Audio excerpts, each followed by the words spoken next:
ताजा टीवी के सागर मंथन कार्यक्रम में आप सबका स्वागत है। आज हम एक बहुत ही संवेदनशील विषय पर, लेकिन बहुत अहम विषय पर बातचीत करेंगे और वह विषय है भाषा विवाद। हमारे देश में अनेक भाषाएं हैं। हमारे देश का जो संविधान है उसके 8वें अनुच्छेद में शायद 24 भाषाओं को मान्यता मिल चुकी है और कई भाषाएं अभी प्रतीक्षा सूची में हैं। 24 भाषाएं तो हमारी मान्यता प्राप्त भाषाएं हैं। हिंदी राजभाषा है, लिंक लैंग्वेज, राष्ट्रभाषा नहीं है क्योंकि राष्ट्रभाषा का हमारे संविधान में कोई प्रावधान नहीं है, लेकिन जो एक सेतु भाषा है वो हिंदी का काम करती है। हिंदी इसलिए रखी गई है, इसलिए नहीं कि हिंदी का कोई साहित्य बहुत समृद्ध है या हिंदी का व्याकरण बहुत समृद्ध है, ये कारण नहीं है। उसका कारण ये है कि हिंदी सबसे ज़्यादा बोली जाने वाली, समझी जाने वाली भाषा है और उसकी लिपि देवनागरी है, तो बहुत ही सीधी है, सरल है और साइंटिफिक वैज्ञानिक है। खैर, अभी जो नई भाषा नीति बनी, ये बनी शिक्षा नीति, उसमें 3 लैंग्वेज फॉर्मूला सरकार ने रखा। उसमें एक हिंदी, अंग्रेजी और लोकल भाषा है। जब महाराष्ट्र में हुआ तो कि हिंदी को कंपल्सरी किया गया, तो वहाँ मराठी ने आवाज़ उठाई कि नहीं, आप हिंदी को कंपल्सरी कैसे कर सकते हैं, और एक बिना मतलब का हिंदी मराठी विवाद शुरू हो गया। वहाँ पर जो नवनिर्माण सेना है, वहाँ के लोगों ने, एक व्यक्ति जो वहाँ पर मीरा रोड में गया था, तो वो गुजराती, उसने कहा हम मराठी नहीं बोल सकते, उसी पर विवाद हो गया और उसको मारपीट की गई। इस तरह के और भी केसेस कई हुए और इसके पहले भी महाराष्ट्र में इस तरह के विवाद हो चुके हैं मराठी को लेकर। हालांकि मराठी और हिंदी की लिपि एक ही है और आप मराठी बोलिए तो आप हिंदी वाला हर व्यक्ति समझ जाएगा, और आप हिंदी बोलिए तो मराठी समझाएगा। बहुत मिलती जुलती, जैसे बंगला बहुत मिलती जुलती, उससे ज़्यादा मराठी मिलती जुलती है, लेकिन विवाद हो गया, झगड़ा हो गया। उसको लेकर शिवसेना के जो 2 ग्रुप थे, जो ध्रुव की तरह दो ध्रुव बन गए थे, वो एक हो गए, हिंदी के खिलाफ हो गए। तो एक सारे देश में एक वातावरण खराब हो गया। भाषा होती है प्रेम के लिए, भाषा होती है विकास के लिए। भाषा को लेकर विवाद बड़ा दुर्भाग्यजनक होता है, क्योंकि भाषा को हम माँ मानते हैं, तो माँ को लेकर विवाद नहीं होता कभी भी। लेकिन ये पूरे देश में एक वातावरण खराब हो गया और हमारा जो देश राष्ट्रीय एकता को चुनौती बन गया वो एक देश। ऐसे अगर हर जगह, वो तमिलनाडु में पहले से हिंदी का विरोध चल रहा था, हालांकि वो पहले जैसे विरोध होता तो वो विरोध नहीं हुआ, जबकि उसी चेन्नई शहर में हिंदी फिल्में बहुत बनती हैं, जेमिनी स्टूडियो वहाँ पर है, हिंदी नागरिक समिति, वहाँ पर जो हिंदी प्रचारणी सभा बहुत स्ट्रॉन्ग सभा रही है, गांधी जी ने उसका किया था। इन सब को देखते हुए एक बड़ी ख़राब स्थिति हुई। खास हम लोग जो हैं, जो भाषाओं की समृद्धि चाहते हैं, हम चाहते हैं सब भाषाएँ बोलें, सब भाषाएँ आगे बढ़े, सब भाषाओं की एकेडमी बनी हुई है। तो हम लोगों के लिए एक बड़ी तकलीफजनक है कि हम चाहते हैं कि सब भाषाएं, चाहे मराठी हो, चाहे तेलुगु हो, चाहे कन्नड़ हो, सबका विकास होना चाहिए। सबका विकास होने के बाद ही सेतु भाषा का महत्व होता है। सेतु किसके बीच में हो? जब सेतु की, जब आपकी जो भाषाएं गड़बड़ होगी तो सेतु किसका काम करेगी? इस पर हम विवाद करें कि ये क्या विवाद है, कैसे दुर्भाग्यजनक है, इसका क्या हल निकल सकता है, हम इस पर बात करेंगे। और इस पर हमने 4 बहुत ही महत्वपूर्ण व्यक्तियों को आज हमारे स्टूडियो में आमंत्रित किया है। सबसे पहले मैं आपसे उनका परिचय कराऊं। श्री राज्यवर्धन जी हैं, दाईं तरफ में प्रगतिशील लेखक संघ के भूतपूर्व सचिव हैं। उनके पास ही बैठे सरदार रावल पुष्प जी, वो पश्चिम बंगाल हिंदी एकेडमी जो सरकार की है, राज्य सरकार की, उससे सदस्य हैं। उनके पास बैठे हैं सुप्रसिद्ध कथाकार सिराज खान बातिश, और अंत में बैठी है श्रीमती योगिनी बापट। ये पर्यावरण संरक्षण का काम में है और मराठी भाषी है, इसलिए मैंने इनको आमंत्रित किया कि आप आइए, आप भी बोलिए। सबसे पहले हम शुरुआत करते हैं श्री राज्यवर्धन से। राज्यवर्धन जी, आपका बहुत बहुत स्वागत है। ये जो अभी भाषा विवाद छोड़े, इसके पहले भी भाषा विवाद हुआ है, ठीक हो गया, फिर सब कुछ ठीक चल रहा था, फिर गड़बड़ हो गया मामला। आप क्या सोचते हैं इस बारे में, इसको कैसे ठीक किया जाए? देखिए, इसका कारण राजनीति है। बॉम्बे में जो महानगर पालिका है उसका चुनाव होने वाला है और उस पर पकड़ बनाए रखने के लिए ये भाषा विवाद शुरू हुआ है। ये मूलतः शिक्षा नीति से जुड़ी हुई है, न्यू एजुकेशन पॉलिसी के बारे में। जैसा आपने कहा त्रिभाषा फार्मूला, तो देवेंद्र फडणवीस वहाँ के जो मुख्यमंत्री है, एक आदेश जारी किया कि कक्षा 1 से लेकर के 3 तक में 3 भाषा पढ़ाई जाएगी, हिंदी, अंग्रेजी और मराठी भाषा। बस इसके पहले अंग्रेजी और मराठी पढ़ाई जाती थी। हिंदी जोड़ने के कारण वो भाषा विवाद का वहाँ पर जन्म हुआ और लोग ये गवर्नमेंट का विरोध से बेसी विरोध ये करने लगे कि सड़क पर उतर करके, जैसे जो मन से महाराष्ट्र नवनिर्माण सेना राज ठाकरे का है और उद्धव ठाकरे जी का जो है शिवसेना UBT, उनके कार्यकर्ता उतर करके बोलने कि भाई आपको मराठी आती है बोलना, ये नहीं आती है, जो ये फोर्स करके बोलने कि नहीं मराठी आपको बोलनी होगी। तो उसी में एक मीरा भाईंदर में एक मिठाई वाले ने बोल दिया कि मैं मराठी इस तरह से जोर करेंगे तो मैं नहीं बोलूँगा। तो वो मैंने उनको थप्पड़ मारा गया, फिर पुलिस कार्रवाई हुई, पकड़े गए और इन दोनों राजनीतिक के विरोध में वहाँ के स्थानीय कारोबारियों ने भी एक दिन का बंद रखा। तो ऐसा नहीं कि उसका व्यापक विरोध नहीं हो रहा है। और वहाँ के मुख्यमंत्री देवेंद्र फडणवीस ने कहा कि भाषा के नाम पर अगर इस तरह से कोई बवाल करते हैं तो यह अन्याय बर्दाश्त नहीं किया जाएगा। सभी भारतीय भाषाओं का सम्मान है और संविधान का आर्टिकल 19 हमको ये देता है कि हम हिंदुस्तान के किसी भी इलाका में जाकर के रह सकते हैं, नौकरी कर सकते हैं, रोजगार कर सकते हैं और कहीं पर यह संविधान में ये नहीं है कि आपको उसी प्रदेश की भाषा बोलनी होगी। ये अलग बात है कि हम लोग जब किसी देश में कहीं जाते हैं 2-4 दिन के लिए एज ए टूरिस्ट के रूप में, पर्यटक के रूप में, तब उस प्रदेश की भाषा बोलने के लिए ज़रूरत नहीं है। लेकिन जब हम लंबे दिनों तक नौकरी करेंगे, व्यवसाय करेंगे, तो वहाँ की भाषा बोलने कम से कम आनी चाहिए। तो मुझे नहीं लगता कि वो जो जयपुर स्वीट्स वाले हैं वो मराठी नहीं बोलते होंगे, मराठी नहीं जानते होंगे।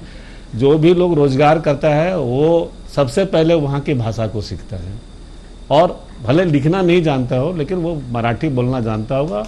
और सभी लोग कम्युनिकेटिव लैंग्वेज जो होता है, टूटी फूटी भाषा में, जो दूसरे प्रदेश में जाकर के, जैसे हम लोग बांग्ला बोलते हैं तो बांग्ला बोलते हैं तो हम लोग के बांग्ला में बंगाली की तरह बांग्ला नहीं होगी। तो उसी तरह जो भी लोग लंबे दिनों तक नौकरी करते हैं या फिर व्यवसाय करते हैं वो वहाँ की भाषा सीखते हैं। वो जोर जबरदस्ती किया होगा तो उन्होंने उसका प्रतिकार किया और इसी में भाषा विवाद वहाँ शुरू हुआ। इसके पहले भी जैसा आपने कहा कि पहले भी हुआ है। तो इसमें जो माने जिनको शिकार किया जाता है, जिनको पकड़ा जाता है, वो मामूली आदमी होते हैं, टैक्सी ड्राइवर होते हैं, दुकानदार होते हैं, रेहड़ वाले होते हैं। तो इसके नाम पर एक पॉलिटिकल पार्टी अपना वर्चस्व स्थापित करने के लिए ये भाषा का नाम का इस्तेमाल करता है। और जैसा आप जानते हैं कि इतनी सिटी मैंने प्रत्येक राज्य की एक अपनी इतनी सिटी है, उसका सबसे महत्वपूर्ण फैक्टर्स है, कारक है, वो भाषा है, जिससे उसकी पहचान बनती है। जब भाषावार राज्य की स्थापना हुई हिंदुस्तान में तो कहा गया कि जिस स्टेट में 70% जिस भाषा के लोग हो उसको एक स्टेट बना के दे दिया जाए और बाकी उस वहाँ की प्राइमरी लैंग्वेज होगी। और जहाँ पर 30% लगभग दूसरे भाषा के लोग हों, महत्वपूर्ण अगर है तो वहाँ पर द्वितीय भाषा, सेकेंड लैंग्वेज वहाँ पर दिया जाए। तो इस तरह से हमारे यहाँ भाषावार राज्य के हुआ समस्याएं नहीं होती हैं। लेकिन दक्षिण भारत में ये रह करके, महाराष्ट्र में रह करके भाषा को लेकर के विवाद होता है और विवाद के कारण मूलतः राजनीति होती है। जब इलेक्शन होना होता है तो ये सेंटिमेंट को उभारा जाता है ताकि माने तमिलनाडु में, कर्नाटक में, महाराष्ट्र में वोट मिल सके। ये मूल बात है। राज्यवर्धन जी ने बड़े अच्छे तरीके से कई बातें बताई कि एक तो ये जब शुरू हुआ विवाद उसका तो एक ये राजनीति का प्रभाव शुरू हो गया।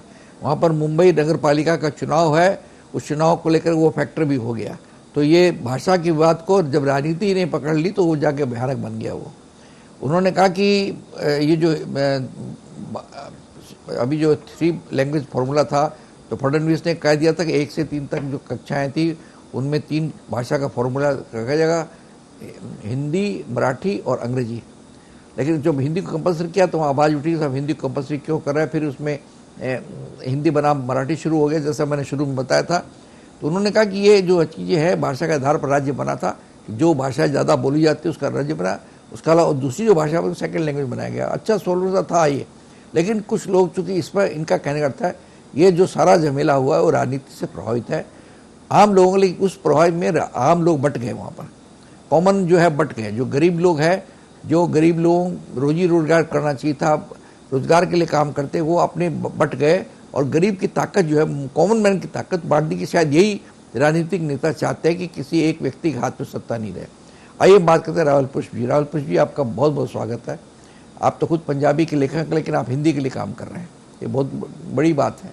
लेकिन ये जो विवाद हो रहा है, ये विवाद तो अब बंगाल में भी शुरू हो गया। ममता जी ने कहा, मुख्यमंत्री ने, कि जो बंगाली जो बाहर गए हुए हैं उनको बांग्लादेशी के नाम पर किया जाता है, समझिए ना। कई जगह पंजाबी सरदार जी हैं उनको खालिस्तानी बोल के किया। हमारे देश में बड़ी स्थिति विचित्र है। और एक बात, वो कान काट के ले गया तो कान को नहीं देखने की बजाय वो पीछे पीछे भागता है कौवे के पीछे। ये स्थिति जो हमारी है कैसे होते, डेमोक्रेसी है देश के अंदर में, एक लोकतंत्र है, उसको मजबूत करने की बजाय हम उसको कमजोर कर रहे हैं। आप क्या सोचते हैं इस बारे में? बात दरअसल ये है कि जैसा अभी मेरे मित्र राज्यवर्धन ने कहा कि भाषा का विवाद दरअसल ये राजनीति प्रेरित है अधिक। आम लोगों में इसका कहीं कोई विरोध नहीं है। विरोध ये लोग पैदा करते हैं, राजनीतिक स्वार्थ के लिए ये लोग पैदा करते हैं। अन्यथा महाराष्ट्र में जहाँ सबसे बड़ा देश का फिल्मी उद्योग है, बॉलीवुड है, और बॉलीवुड का योगदान आर्थिक तरक्की में सबसे ज़्यादा है, जिसके चलते देश दुनिया में लोग देश को जानते हैं, बम्बई को जानते हैं। वहाँ 100 से 300 करोड़ तक की एक एक फिल्म व्यवसाय करती है, और वहाँ के आप सभी जानते हैं कि फिल्मी कलाकार अरबोंपति हैं। तो उस प्रदेश को हिंदी से कितना लाभ होता होगा ये स्वाभाविक हम समझ सकते हैं। लेकिन अंदर से कहीं कोई ये विरोध दरअसल नहीं है। उनको ऐसे समय में विरोध को उभारना है, लोगों को बांटना है। बांटो और राज करो, जो अंग्रेजों की नीति थी वही हमारे देश के काले जो गोरे हैं उनकी नीति है, इनकी नीति भी वही है। इसीलिए इस तरह की बातें बार बार आती हैं। और दक्षिण भारत की जहाँ बात है वहाँ भी इस तरह की घटनाएं पहले घट चुकी हैं। वहाँ की फिल्में डब होती हैं हिंदी में और करोड़ों करोड़ रुपए कमाती हैं। और जहाँ तक हिंदी को राजभाषा बनाया गया, तो राजभाषा बनाया गया जैसा कि नेवर जी ने बताया कि ये दरअसल 55 से 60 करोड़ लोग हिंदी बोलते हैं देश में, इसलिए इसको संपर्क भाषा बनाया गया, राजभाषा बनाया गया। और यहाँ तक कि ऑक्सफोर्ड डिक्शनरी जो है वो हर साल कम से कम 100-125 शब्द हिंदी और भारतीय जो भाषाएं हैं उनसे लेकर उसमें जोड़ती है। तो क्यों जोड़ती है? क्योंकि एक भाषा से दूसरी भाषा समृद्ध होती है। ऐसी बात नहीं, वहाँ कोई विरोध नहीं है, कहीं विरोध की कोई बात ही नहीं है। अब भाषा, एक भाषा से दूसरे भाषा में अगर चीज़ जाती है तो आपको देखते हैं कि बुकर पुरस्कार मिला। बुकर पुरस्कार क्यों मिला?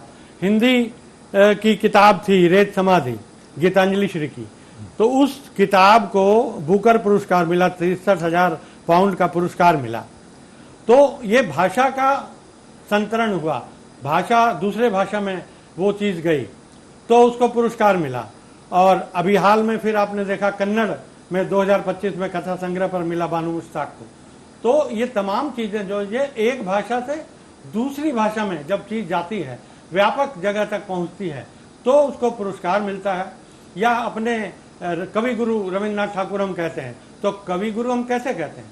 कवि गुरु इसलिए कहते हैं कि उनकी जो रचना थी उस रचना को अनुवादित किया गया, तभी उनको पुरस्कार मिला और वो राष्ट्र कवि कहलाए। हम उसको कहते हैं विश्व कवि। तो विश्व कवि कहने का तात्पर्य यही है कि पूरे देश दुनिया के लोग उसको जानते हैं। या हमारे देश के जितने भी लेखक हैं, चाहे वो महाश्वेता देवी हों, चाहे हिंदी के लेखक हों या बांग्ला के लेखक हों, तमाम लेखक एक से दूसरी भाषाओं में जब अनुदित होते हैं तो पूरे देश में समादित होते हैं, पूरे देश के लेखक होते हैं। और अगर उनकी विदेश की भाषा में, किसी भाषा में उसका तर्जुमा होता है तो वो पूरे विश्व के लेखक बन जाते हैं। तो इसलिए भाषा का विवाद जो है दरअसल विवाद है नहीं, विवाद पैदा किया जा रहा है। और एक बात और भी सही है कि हम किसी भी भाषा का विरोध नहीं करें, विरोध करने का कोई ताल्लुक भी नहीं है, क्योंकि अगर हम किसी भाषा को नहीं बोलते हैं, जैसे आमतौर पर हम देखते हैं कि हमारे ही घरों में आजकल क्या हो रहा है कि पंजाबी की जगह बच्चे हिंदी बोल रहे हैं, राजस्थानी परिवारों में हिंदी बोल रहे हैं, तो उससे क्या होता है, धीरे धीरे वो भाषा विलुप्ति की तरफ जाने लगती है। इस तरह की जहाँ तक विलुप्ति की बात है, अंडमान की एक भाषा थी बो, तो वो भाषा जो है 2010 में वो भाषा समाप्त हो गई, क्योंकि 2010 में सिर्फ एक ही व्यक्ति बचा था, वो व्यक्ति की मृत्यु हो जाती है तो भाषा ही समाप्त हो गई। इसके बाद कुछ और भाषाएं हैं, माहली है, मुंडारी है, तोरटो है, बोडो है, वो आखिरी सांसें ले रही हैं।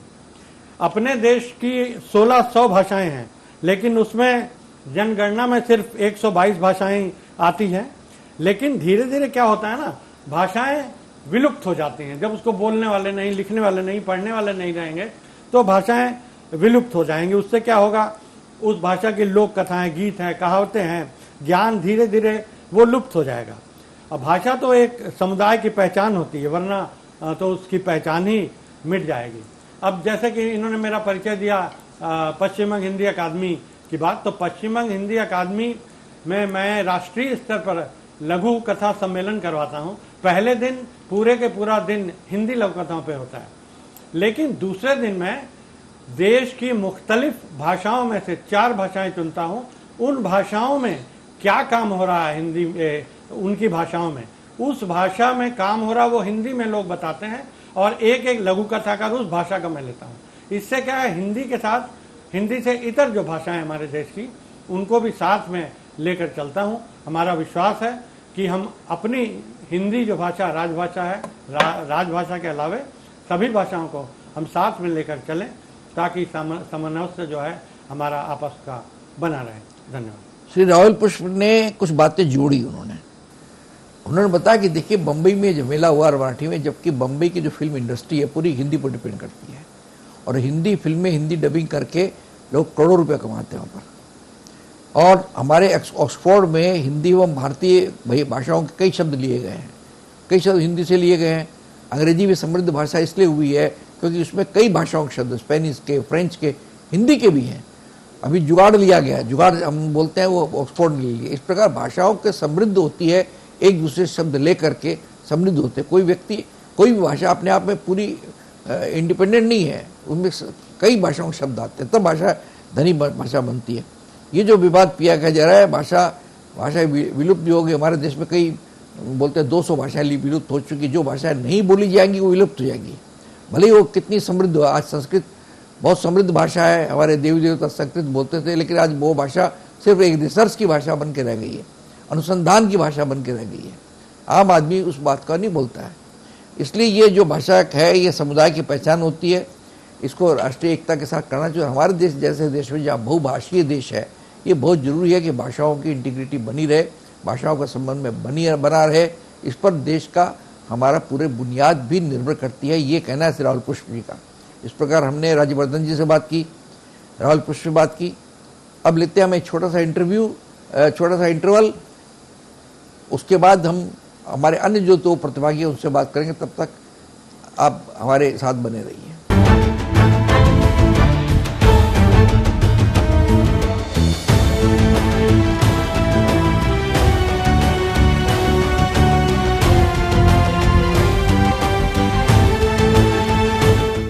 सागर मंथन कार्यक्रम में फिर आपका स्वागत है। हम परिचर्चा कर रहे हैं भाषा विवाद को लेकर के। अभी 2 हमारे प्रतिभागियों ने, श्री राहुल पुष्प और श्री राज्यवर्धन ने अपनी बातें कही।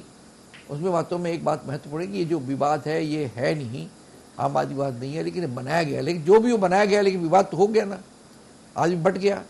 वो मराठी भाषा, उसने उसको पीट दिया, उसको मार दिया, फिर सब भाषाओं के साथ साथ और भी कई चीज़ें हो गई। जैसे मैंने बताया, कोई भी आदमी, अपने कोई भाषा हो, आदमी सब अपने आप में संपूर्ण नहीं होता है। हम आपकी कमजोरी बताएंगे, आपकी भाषा में क्या है, तो ये नहीं है, वो नहीं, तो ये नहीं होता है। हर भाषा समृद्ध भाषा है, हर भाषा की कुछ अच्छी बातें भी है, कुछ उसकी कमजोरियाँ भी होती हैं। तो ये भाषा है, लेकिन इसको कैसे समाधान, आज देश का वातावरण, हमारा काम है मीडिया के नाते, हमारा काम है, आप जो साहित्य, आपका काम है कि देश में एक शांति पैदा की जाए, विकास का वातावरण पैदा किया जाए, भाषाओं के समन्वय का पैदा किया जाए, भाषाओं के प्रति प्रेम पैदा किया जाए। भले ही हम हिंदी भाषी है, लेकिन हमारा प्रेम दूसरी बात, आज जब बंगाल में हम रहते हैं, आज हमारा हिंदी का चैनल है, हमको बहुत सपोर्ट मिलता है, समर्थन मिलता है, हमारे बंगाली भी भाग लेते हैं, नॉन बंगाली भाग लेते हैं, यहाँ बहुत अच्छा वातावरण है। लेकिन यहाँ भी कोशिश कर रही है। आइए हम बात करते हैं इस मामले में सरोज खान बातिश से, जो उर्दू के आदमी हैं, लेकिन हिंदी में इनकी कहानियाँ हैं, प्रचलित है। तो आपका क्या अनुभव है इस मामले में, कैसे इसको ठीक कैसे किया जाए वातावरण? ऐसा है नेवर जी, जानना चाहते हैं। बेसिकली मैं उर्दू परिवार से हूँ, लेकिन लेखक हिंदी का हूँ। राइट। शिक्षा दीक्षा मेरी कखा से शुरू हुई है, अली से नहीं हुई है। आज़ादी के बाद सबसे बड़ा जो विवाद था उर्दू हिंदी को लेकर, ये बड़ा विवाद था, और फिर बाद में ये विवाद समाहित हो गया, उर्दू को हिंदी में समाहित कर दिया गया। और हिंदी जो भाषा है वो सही बात है, बहुसंख्यक भाषा, बहुसंख्यक लोगों की भाषा है, और उत्तर से दक्षिण तक बोली जाती है, और प्रायः ये देश में हर जगह बोली जाती है, समझी भी जाती है। और जहाँ जहाँ नहीं समझने की बात होती है, वो एक किस्म से ये कहा जाए कि अनजान होकर विवाद पैदा करने के लिए हिंदी को नहीं समझने की बात कही जाती है। लेकिन मैं व्यक्तिगत रूप से सोचता हूँ, एक हिंदी लेखक होने के नाते, कि हिंदी का जो बेस है वो कोई अपना मजबूत बेस नहीं है, क्योंकि कई भाषाओं को, उपभाषाओं को लेकर हिंदी खड़ी हुई है, जिसमें 50 से 60% जो शब्द हैं उर्दू के हैं। आज जो हम नागरिक बोल रहे हैं वो 50-60% उर्दू के शब्द हैं, जो समझते हैं कि लोग कि ये हिंदी है, लेकिन हिंदी नहीं है। उसके साथ में मैथिली है, भोजपुरी है, मगही है। ये एक किस्म से हिंदी जो है वो तंबू की तरह है, जिसके बहुत सारे जो बैनर हैं वो उपभाषाओं से टिकी हुई है। बीच में विवाद उठा था, भोजपुरी वालों ने कहा कि मैं भोजपुरी अलग कर लेना चाहती हूँ, मैथिली वाले अलग कर नहीं चाह रहे हैं, और उसके बाद में मगही वाले चाहते हैं, और सारी भाषाएं, जितनी उपभाषाएं हैं अलग अलग अपने रास्ता ढूंढना चाह रही हैं। तो जब ये अलग हो जाएंगी तो हिंदी रही कहाँ? तो सबसे बड़ी ज़रूरी बात यह है कि हिंदी का जो बेस है, उस बेस को मजबूत करने के लिए हमारे जो निर्णायक मतलब लोग हैं, और जो सत्ता में बैठे हुए लोग हैं, हजारों हजार करोड़ रुपया हर साल खर्च हो रहा है। अभी हिंदी दिवस आने वाला है, उस पर कितने हजार खर्च होंगे, लेकिन कुछ नहीं होता, सिवाय वो तमाशे होते हैं, पैसे ले लिए जाते हैं, उत्सव हो जाता है, हिंदी दिवस मनाया जाता है, हिंदी पखवाड़ा मनाया जाता है, लेकिन उसका कोई लाभ नहीं होता है। मैं तो व्यक्तिगत रूप से सोचता हूँ कि हर देश की एक राष्ट्रीय भाषा है, भारत की भी राष्ट्रभाषा होनी चाहिए, और इसके बाद से चेष्टा पता नहीं क्यों नहीं हो रही है। और जो संविधान में बैठे लोग हैं और जो पार्लियामेंट में बैठे लोग हैं, ये ऐसा क्यों नहीं सोच रहे हैं? एक आवाज़ उठी थी कहीं से कि हिंदू, हिंदी, हिंदुस्तान। तो मैं समझता ये बुरा नहीं है, हिंदी, हिंदू, हिंदी, हिंदू, हिंदुस्तान। देश में हिंदू हो, हिंदी हो और हिंदुस्तान हो, तो ये नारा भी गलत नहीं लगता है, क्योंकि एक देश में एक भाषा तो होनी चाहिए, और जब एक देश में भाषा होगी तो वो कंपल्सरी होगा पढ़ने के लिए आपको। यहाँ हिंदी के लिए कंपल्सन नहीं है, लेकिन सरकार ये फोर्स करती है कि आप पढ़ें। ये तो अजीब बात है। आप भाषा नीति बनाइए और करने पढ़ना ही होगा, आपको पढ़ना ही होगा। आप देख चुके हैं, हम लोग देख चुके हैं कि भाषा के नाम पर एक देश अलग हो चुका है, सिर्फ भाषा के नाम पे। और भाषा इतनी प्रिय है, आप अंदाजा लगाए, हम लोग देखते ही महसूस भी करते हैं। एक बंगला भाषी हिंदू, अगर एक बंगला भाषी मुसलमान सामने है तो उससे एम्ब्रेस कर लेगा, उससे एम्ब्रेस हो जाएगा, उससे गले लगा लेगा। इतनी साम्यता है भाषा की कि बांग्लादेश में मुसलमान बंगला भाषी बिहार के लोगों को काटा है, मारा पीटा है मस्जिदों में। ये भाषा का लगाव देखिए, भाषा का बलात् फोर्स करने के कारण ही बांग्लादेश पाकिस्तान से अलग हुआ। तो अपने देश में ये जो आरोपित हुआ जा रहा है, जो रोपा जा रहा है, जो थोपा जा रहा है भाषा को, ये नहीं, ऐसी समन्वय बने, ऐसी चीजें बने कि भाषा सहज रूप से लोग अपनाएं। अब जैसे आप देख लीजिए इंडस्ट्री, फिल्म इंडस्ट्री में कि जितने मराठी लोग हैं उस सारे लोगों ने हिंदी सीखी। एक वाकया आ जाता है दिलीप कुमार का कि दिलीप कुमार से जब लता मंगेशकर को मिलवाया गया और कहा गया कि लता मंगेशकर हैं, ये गाना गाती हैं, तो दिलीप कुमार ने बड़े तंज से कहा कि ये तो मराठी हैं, ये क्या हिंदी गाना उर्दू गाना गाएंगे। ये चीज़ लता जी को लग गई और लता जी ने ट्यूशन रखकर उर्दू और हिंदी सीखी और उस तलफ़ुज़, उच्चारण जब सुना गया तो रफ़ी साहब पैर छू दिए उनका कि आपने मेहनत की। कहना यह है कि अगर भाषा का आकर्षण बढ़ाना है, भाषा के प्रति लोगों को लगाव बढ़ाना है, तो आप सुविधा बनाइए, ऐसा अवसर दीजिए कि लोग मजबूर हो पढ़ने के लिए। हिंदी वाले लोग जो हैं, फिल्म गाना लिखने वाले लोग जो हैं, इंडस्ट्री में जो लोग हैं, वो क्यों हिंदी सीखते हैं। बाबुल सुप्रिय ने एक इंटरव्यू में कहा था कि मुझे हिंदी मैंने उच्चारण सीखने के लिए, उर्दू सीखने के लिए मुझे ट्यूशन करा, 3 महीने में ट्यूशन किया हूँ, तब जाके मैं गाना गा रहा हूँ। तो ये जो लगाव है, किसने बाबुल को कहा नहीं कि तुम पढ़ो, वो शौक था उसको, सोता था। लता जी को सोता था कि मुझे गाना गाना है, आशा भोसले को सोता था कि गाना गाना है मुझे। ये जो लैंग्वेज का जो एक किस्म का आकर्षण है, ऐसा किया जाए कि लैंग्वेज के प्रति स्वतः लोगों में ये लगाव आए, मोहब्बत आए, प्रेम आए। ये नहीं हो रहा है। भाषा के नाम पर हर साल जो देश में भाषा नीति बनती है और देश में जो भाषा को लेकर उत्सव माना जाता है, जो हिंदी अधिकारी पढ़े हुए हैं, कम से कम 50,000 किस्म के लोग हिंदी अधिकारी जो रिटायर हो गए, जो होने वाले हैं, वो कितने तरह से भाषा को उन्होंने दुरुपयोग किया है। हमारा एक दोस्त है नसीमुल्ला, अब रिटायर हो गए हैं, वो असम से आए थे हिंदी अधिकारी होकर, और जीवन भर उन्होंने असमी भाषा की मैंने संचालन किया। असमी अखबार पढ़ते थे, असम में बात करते थे, तो कई काम मैं करता था, और हिंदी बड़ी कमजोर थी उनकी, क्योंकि आसाम के वो पहले हिंदी के एमए थे। इंटरव्यू में पूछा गया कि आप क्यों जाना चाहते हैं, तो उसने कहा कि मैं हिंदी से मुझे प्रेम है, इसी पे से नियुक्ति होगी उस वक्त। तो ये जो मामला है, अधिकारी हो जा रहे हैं, बंगाली हो जा रहे हैं अधिकारी, असमी हो जा रहे हैं, उर्दू वाले हो जा रहे हैं, लेकिन अंदर से उनका जो लगाव है अपनी भाषा के लिए, हिंदी के लिए नहीं है। तो मान लिया कोई बंगाली अगर हिंदी अधिकारी हो गया तो घर में बंगला ही पढ़ेगा, बंगला ही गीत सुनेगा वो। ये जो लगाव है भाषा के प्रति, भाषा हिंदी के प्रति, एक नीति क्यों नहीं बनी कि हिंदी को आरोपित नहीं की जाए, हिंदी स्वतः लोगों के दिल में बैठे, और हर नहीं पढ़े लिखे। पूरा देश तो हिंदी बोल रहा है। फिल्म इंडस्ट्री जो है, भारत का जो फिल्म इंडस्ट्री है, सारे देश से सुनी जाती, पढ़ी जाती, गाने सुने जाते हैं। और गाने सुनने का मतलब ये हुआ कि आप हिंदी जान रहे हैं, उर्दू जान रहे हैं, आप मजबूर नहीं किया कि बंगला हिंदी गाने मत सुनिए। दुर्गा पूजा में हिंदी गाने लगते हैं, सुने जाती है बंगाल में, पूरा देश सुनता है। रफ़ी गाना पूरा देश सुनता है, लता मंगेशकर पूरा देश सुनता है। ओके, मराठी गाना है क्या? लेकिन ये जो विवाद है हिंदी को लेकर मराठी में या साउथ में जो होता है, एक किस्म का खुन्नस है, ये मैं समझता हूँ। खुन्नस इसलिए है कि हिंदी के प्रति जो लगाव होना चाहिए, और जो देश में जो बैठे हुए लोग हैं वो हिंदी के प्रति वो उस ढंग से काम नहीं करें जो करना चाहिए।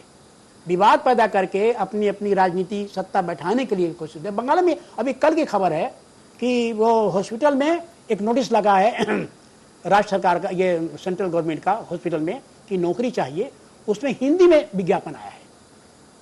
इसको लेकर बालक हिंदी में क्यों विज्ञापन आ गया?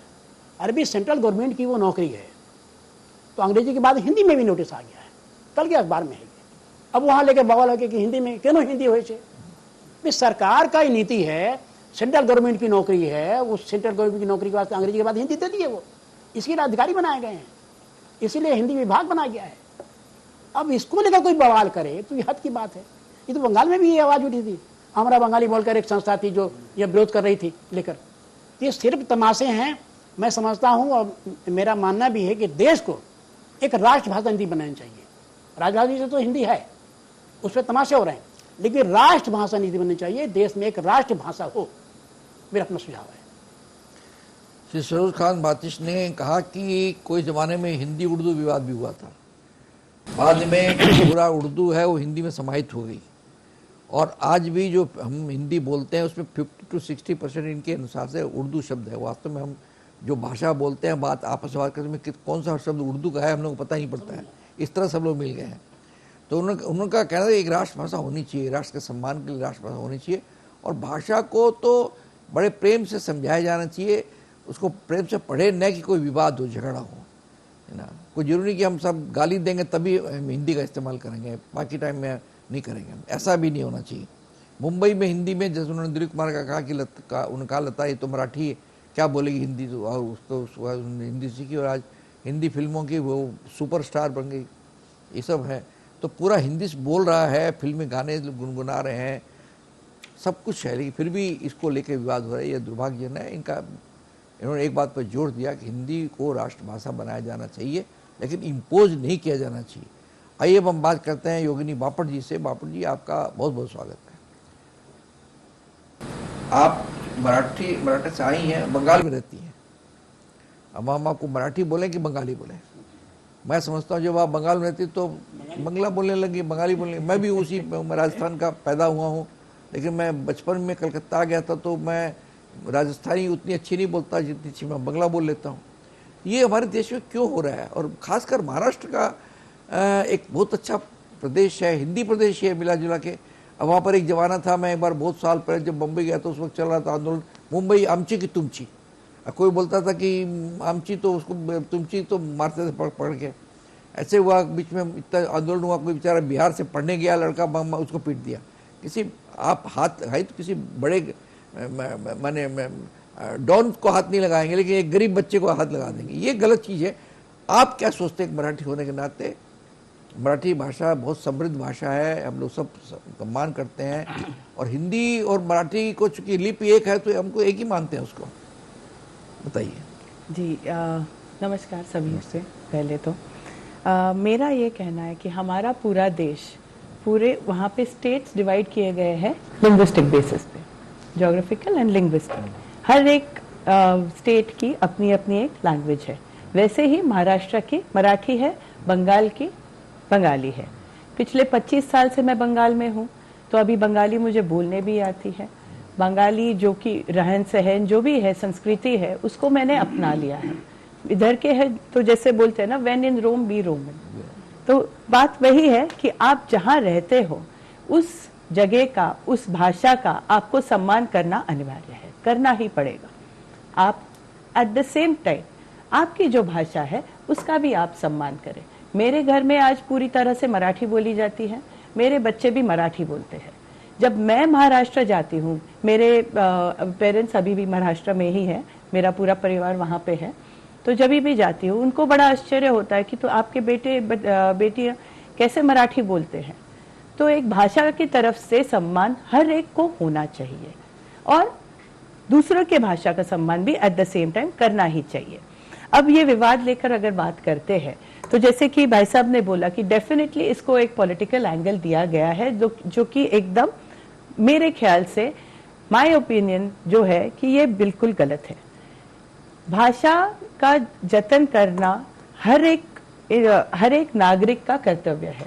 अगर मैं यहाँ पे हूँ तो मैंने जैसे बंगाली अपनाई है, उसी तरह अगर महाराष्ट्र में जो आए हैं, महाराष्ट्र आर्थिक कैपिटल भी है हमारे देश का, तो इन्फ्लक्स बहुत ज्यादा है, हर एक प्रांत से लोग वहाँ पे आके बस गए हैं। तो वो अगर भूमि आपको पूरा आपका खान पान का ख्याल रख रही है, आपका दाना पानी का ख्याल रख रही है, तो वहाँ की भाषा, वहाँ का रहन सहन आपको मानना है। ये बात तो कर ही रहे हैं सब कोई, ऐसा नहीं है कि किसी को मराठी नहीं आ रही है। लेकिन एक छोटा सा एग्जाम्पल देती हूँ। छोटे बच्चे को अगर आपने जबरदस्ती कोई भी चीज करने को बोली तो वो मानता नहीं है। सेम वे आपने किसी को लैंग्वेज की तरफ से जबरदस्ती की, तो अगर आपने जैसे कहा भाई साहब कि उसको पता भी है कि मराठी आती है उसको, लेकिन आपने उसको बोला कि बोलो मेरे सामने मराठी, नहीं बोलेगा वो। जबरदस्ती नहीं चलेगी, गुंडागर्दी बिल्कुल नहीं चलेगी। तो आपके पॉलिटिकल एंगल के लिए आपने दो भाषाओं में इतनी सुंदर भाषा है, एक तो मराठी एक हिंदी, इसमें विवाद कर दिया। दूसरी बात ये, जैसे कि आपने कहा, सबसे बड़ा बॉलीवुड जिसको बोलते हैं वो है मुंबई में, जहां से सबसे ज्यादा इनकम आ रही है आपके देश को, वो मुंबई में, आर्थिक कैपिटल मुंबई में। अभी व्यापारी लोग अगर आप देखेंगे, सबसे ज्यादा शेयर बाजार वहां पे जो है वो गुजराती लोग हैं, उनका शेयर व्यापारी है, पूरा व्यापार है। अंबानी जी खुद गुजराती है, वहीं पे है मुंबई में। आप टारगेट कर रहे हैं एक टैक्सी ड्राइवर को, आप टारगेट कर रहे हैं पुचका वाले को, आप टारगेट कर रहे हैं एक सामान्य श्रेणी के आदमी को। क्यों कर रहे हैं टारगेट आप क्या कल बड़े बड़े फिल्म स्टार जो है उनको बोलेंगे मराठी बोलने के, हालांकि वो बोल भी लेते हैं, लेकिन ये बच्चे भी तो बोल रहे हैं। ये जबरदस्ती करके हमारा किसी का भी फायदा नहीं होने वाला है। जैसे कि एक भाई साहब ने जो कहा कि विलुप्त हो रही है हमारी कई भाषाएं, तो ये मराठी विलुप्त हो रही है, इसको मैं मानती हूँ। क्या हो रहा है कि महाराष्ट्र में मराठी स्कूल्स बहुत कम है, जो भी स्कूल्स है वो गवर्नमेंट स्कूल्स है। प्राइवेट स्कूल्स जो आ रहे हैं या तो अंग्रेजी मीडियम के ही आ रहे हैं, प्राइवेट कॉलेजेस आ रहे हैं अंग्रेजी मीडियम के आ रहे हैं। बोली भाषा में बहुत ज्यादा हिंदी और इंग्लिश का उपयोग किया जा रहा है। तो कहीं ना कहीं मराठी भाषी जो लोग हैं उनको थोड़ा अंदर ही अंदर लग रहा है कि हमारी भाषा कहीं अन्य भाषाओं की तरह विलुप्त ना हो जाए। लेकिन इसके लिए किसको काम करना है? हम मराठी भाषियों को ही काम करना है। लेकिन जैसे कि मैंने जोर जबरदस्ती करने से तो नहीं होगा। खुद को, you should be proud of your own language. खुद को मैंने जैसे कि मैंने यहाँ पे बंगाल में देखा कि बहुत ज्यादा सम्मान, स्वाभिमान है बंगाली भाषियों को बंगाली भाषा से। तो ये स्वाभिमान कहीं ना कहीं मराठी भाषियों को ही कम है। अगर आप देखेंगे मुंबई में दो इलाके, सोबो जिसको बोलते हैं साउथ बॉम्बे, और दूसरी जगह दादर है जहाँ पे ये शिवाजी मंदिर है, इतना बड़ा ये मैंने नाट्य गृह है जहाँ पे बड़े बड़े मराठी कलाकार वहां से निकले हैं, उनका सम्मान होता है, नाटक होते हैं बहुत ज्यादा, सब कुछ मराठी में बहुत ज्यादा संस्कृति वहां पे आपको देखने मिलेगी। वही जो सोबो मतलब कौन से इलाके, जो नेपियन सी रोड है, फोर्ट एरिया है, कुलाबा है, तो वहां पर कॉस्मोपॉलिटन क्राउड होने के कारण मराठी का वहां पर उपयोग बहुत कम होता है। यहाँ तक कि वो केयर भी नहीं करते कि क्या वाद विवाद क्या चल रहा है क्या नहीं। तो ये एक बहुत ही डिफरेंस माने कॉइन के दो दूसरे भाग है, ऐसा ही है वहां पर। तो कहीं ना कहीं लगता है मराठी अस्मिता कुछ कम हो रही है, मराठी भाषा का प्रभुत्व कहीं ना कहीं कम हो रहा है। तो ये होना नहीं चाहिए। आप जहाँ रहते हो वहाँ की भाषा का सम्मान करना वो बहुत जरूरी है। साथ ही साथ मराठी होकर मराठी नहीं जानना, ये तो मैं बोलूंगी पाप है। तो ये खुद को अपने भाषा के विषय हमें ज्यादा से ज्यादा उसका सम्मान होना चाहिए, स्वाभिमान होना चाहिए। इसको पॉलिटिकल एंगल ला के गुंडागर्दी करके आप कोई भी इलेक्शन नहीं जीतने वाले, आप इसमें फंसोगे। और सिंस मैं पर्यावरण की तरफ से ही काम करती हूँ तो एक पर्यावरण का एंगल भी लाऊंगी यहाँ पर कि आपको अगर इलेक्शन जीतना है तो कुछ पर्यावरण का काम कीजिएगा। खड्डे हो रहे, बड़े बड़े गड्ढे हैं, पानी भर रहा है, वहां पे आप जरा आपकी जितनी एनर्जी लगा रहे हो वहां पर एनर्जी आप लगा दीजिएगा, ना कि यहाँ पे थप्पड़बाजी करके कोई भी काम आसान होने वाला नहीं है। और यही मुझे कहना था कि जैसे कि अपने आशा भोसले जी, लता मंगेशकर जी हर भाषा में गाते हैं। आज माधुरी दीक्षित जो है टॉप बॉलीवुड एक्ट्रेस मराठी है। गुरुदत्त जी जो बहुत कम लोगों को पता है, गुरुदत्त पादुकोण मराठी थे। तो आज मराठी लोगों ने हिंदी में ही बहुत बड़ा नाम कमाया है, बड़े बड़े अवार्ड्स पाए हैं।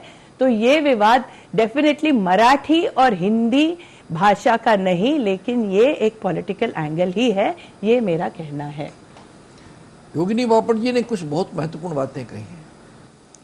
उन्होंने मराठी के अंतर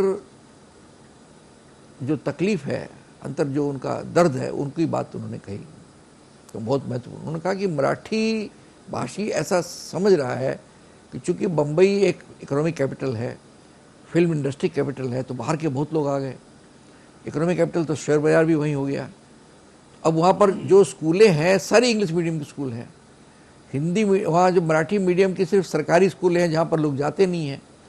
अब मराठी को ये चिंता हो रही है कि हमारी भाषा लुप्त नहीं हो जाए, जिस भाषा की लुप्त की आपने बात की। तो चूंकि भाषा लुप्त न हो जाए इसलिए एक मन में उनमें कष्ट भी है, तकलीफ भी है। तो वो तकलीफ है, कभी दर्द आता है, कभी आक्रामक होकर आ जाता है, कभी प्यार से आता है। तो ये उन्होंने बात बहुत महत्वपूर्ण कही कि वो कई बार लोग आक्रामक हो जाते हैं जब देखता मेरी भाषा समाप्त हो रही है। जैसे बंगाली भी कई बार आक्रामक हो जाते हैं। कई भाषा के लोग आक्रामक हो जाते हैं। ये बात उन्होंने कही कि ये प्रेम से ही हो सकता है, लेकिन मराठी भाषा को तरजीह मिलनी चाहिए, उसको पढ़ाया जाना चाहिए अगर हम चाहते हैं कि मराठी और हिंदी और सब एक साथ रहे। तो सब भाषा है, सब जो मराठी अस्मिता की बातें भी समझनी चाहिए आपको। मैं आपकी बात से बिल्कुल सहमत हूँ। जहाँ तक मेरा ये सवाल है, मैं जानता हूँ कि अभी 3 लैंग्वेज फार्मूला की अगर बात करें, हम हिंदी भाषी, मैं हिंदी के लिए काम करता हूँ, हिंदी को प्यार करता हूँ, लेकिन मैं कई बार सोचता हूँ कि आज हमको, हमारे कई हिंदी अधिकारी हैं, मैं उनसे मैं बार बार कहता हूँ कि आप सबको कहते हैं हिंदी सीखिए, आपको बंगला आती है, बंगला नहीं आती तो फिर आप कैसे बोलेंगे लोग हिंदी सीखिए। आप बंगाल में रह करके, मैं बचपन से बंगाली हूँ, अगर मैं कह दूँ कि मुझे बंगला नहीं आती तो इससे बड़ी दुर्भाग्यजनक क्या पाप है ये। आपको कोई अधिकार नहीं है कि आप कह लोग हिंदी सीखिए। अब इतने साल से बंगाली नहीं सीख पाए तो हिंदी कैसे सीखेगा आदमी। कि आपकी भी जरूरी है, ड्यूटी है कि आप दूसरी भाषा सीखें, वो भी सीखें, ये बहुत ज़रूरी है।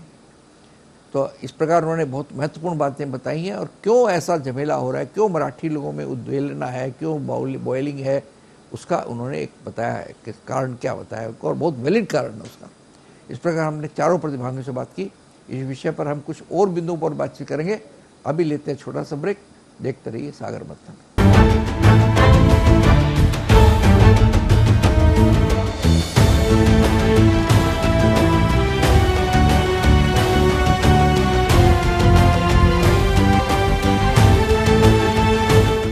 सागर मंथन कार्यक्रम में फिर आपका स्वागत है। हम परिचर्चा कर रहे हैं भाषा विवाद पर। अभी हमारे 4 प्रतिभागियों ने बहुत सी बातें कही।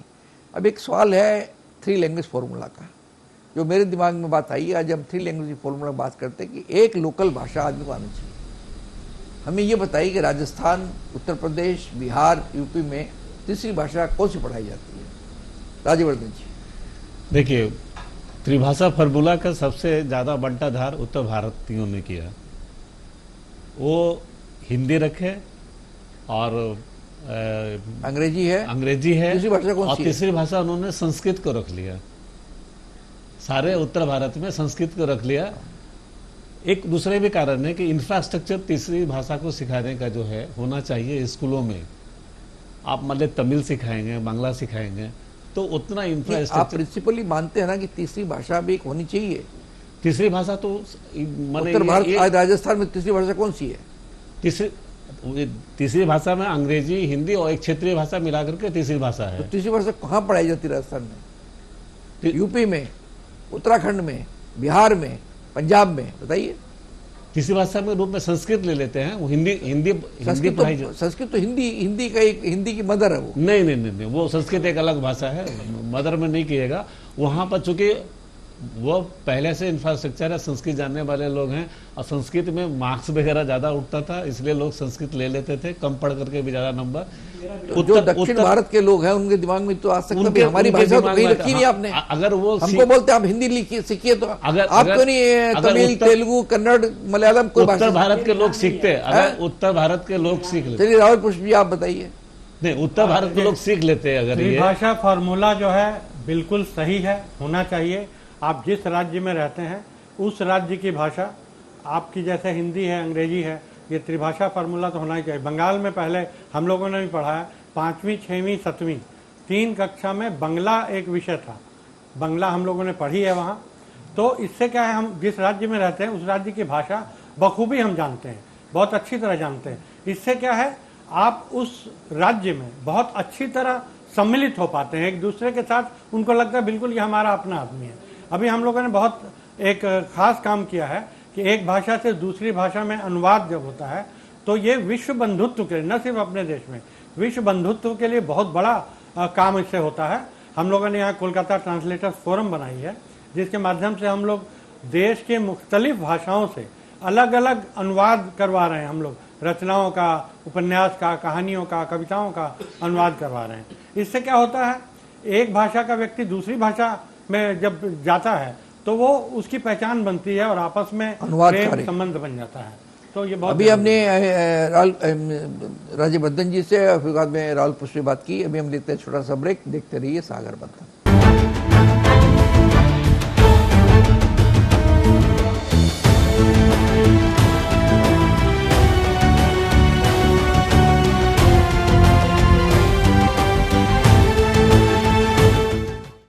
सागर मंथन कार्यक्रम में फिर आपका स्वागत है। हम परिचर्चा कर रहे हैं भाषा विवाद, और अभी ब्रेक में जाने के पहले श्री राहुल पुष्प और राज्यवर्धन जी ने कहा, इससे पहले कि मैं श्री राज खान बाती से बात करूं, आप कुछ बोलने वाले थे राज्यवर्धन जी, बहुत संक्षेप में, आधा मिनट में। बिहार, मध्य प्रदेश, उत्तर प्रदेश, हरियाणा, राजस्थान, हिमाचल, उत्तराखंड और आपको छत्तीसगढ़, ये हिंदी भाषी प्रदेश माना जाता है।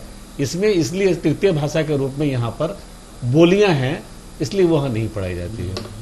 नहीं, लेकिन जब फ्री भाषा फॉर्मूला है तो आप वो कह सकते हैं आदमी कि फिर आप एक दक्षिण भारत की भाषा क्यों नहीं पढ़ते? नहीं पढ़ाते। आइए आप बताइए शरद खान बात। जी, ऐसा है कि आप जो बोल रहे हैं ये हम हिंदी वालों की एक किस्म के सीमित सोच भी है कि हिंदी के अलावा हम और कोई भाषा नहीं पढ़ेंगे। ये एक किस्म की मानसिक ये भी है, संकीर्ण मानसिकता है। हम तेलुगु क्यों नहीं सीखेंगे? क्यों नहीं तेलुगु सीखना चाहिए? हमको बंगाली क्यों नहीं सीखना चाहिए? हमको मराठी क्यों नहीं सीखना चाहिए? ये भाषा नीति के तहत सरकार को भी ये बनाना चाहिए कि हर राज्य में एक विपरीत भाषा सीखने की जरूरी फार्मूला बने और कंपलसरी हो तो बात बनेगी। अगर आप तमिल पढ़ रहे हैं, मलयालम, कोई एक भाषा सीखें, तब आप मलयालम में जाकर के वहां बोल सकते हैं, हमारे भी पढ़ रहे हैं एकदम। आइए योगिनी जोपड़ जी, अब आप इसका कैसे सारा उपसंहार करेंगे, सब कैसे करेंगे? हाँ जी, तो मेरा भी यही मानना है कि ये त्रिभाषीय फॉर्मूला बहुत ही अच्छा है। हिंदी, अंग्रेजी और आपकी लोकल लैंग्वेज जो भी है, जहाँ जिस प्रांत में आप हो उस प्रांत की लैंग्वेज आपको आनी चाहिए, वो होनी ही चाहिए। आप अगर कल मान लीजिए विदेश में है, मान लीजिए आप पेरिस में है, तो वहाँ के आप फ्रेंच बहुत स्वाभिमान से बोलेंगे कि मैंने फ्रेंच सीखी है, तो आप आपके भारतीय लैंग्वेज को क्यों नहीं सीखेंगे? तो आपको ये सीखनी ही है। मेरा ख्याल है इतना सुंदर देश है हमारा, यूनिटी इन डाइवर्सिटी, लैंग्वेजेस इतने सारे और कोई भी देश में नहीं है, और आपको अगर मौका मिल रहा है ये लैंग्वेज सीखने का तो आपको सीखनी ही चाहिए। तो ये बहुत ही अच्छा फॉर्मूला सरकार ने ये लाया है, जो बहुत ही अच्छे से अगर हम लोगों ने अपनाया और इसमें अच्छे से अपनाया, समझकर अपनाया, तो इसमें कोई वाद विवाद नहीं होगा। भाषा विवाद को लेकर के हमने ये परिचर्चा की। अभी हाल में जो चीज़ें चल रही हैं बड़ी दुर्भाग्यजनक चीज़ें हैं, और इसमें हम इसलिए हम लोगों को तकलीफ है कि हमारे ही लोग हैं, वो लोग हमारे अपने लोग हैं, और इस तरह से एक दूसरे के खिलाफ जो बोलना, किसी को मार देना, थप्पड़ मार देना, ज़बरदस्ती किसी से भाषा की बात, ये एक साइकोलॉजी है कि मैं बंगला अच्छी बोलता हूँ, कोई बंगाली हमको बोले नहीं आप बंगला में बोलिए तो मैं नहीं बोलूँगा, मैं वो ज़बरदस्ती से क्यों बुलवाएगा, मैं तो बंगला बोल सकता हूँ। ये गलत चीज़ है। ये इस तरह की बातें ख़त्म होनी चाहिए, बंद होनी चाहिए, और इम्पोजिशन बंद होना चाहिए। और ये नेशनल इंटीग्रेशन का सवाल है, वहाँ पर इस तरह की फोर्सेस को दमन करना चाहिए कि जो भाषा के नाम पर गलत काम करें। हम बहुत ही आभारी हैं श्री राज्यवर्धन के, सरदार राहुल पुष्प जी के, सरोज खान बातिश के और योगिनी बापट जी के, जिन्होंने इस बहुत ही महत्वपूर्ण, बहुत संवेदनशील पर अपनी बातें रखी। हमारे दर्शक भी इस मामले में अगर कोई राय रखते हो हमें लिख करके भेजें। हमारा पता है ताज़ा टीवी 37 शेक्सपियर सरनी, कलकत्ता 17। आप हमें अपने ईमेल से भेज सकते हैं। हमारा ईमेल का पता भी नोट कर लीजिए, response@tazatv.com। अगले हफ्ते हम फिर मिलेंगे नए विषय के साथ और नए प्रतिभागियों के साथ। तब तक के लिए आप हमको आज्ञा दीजिए। नमस्कार।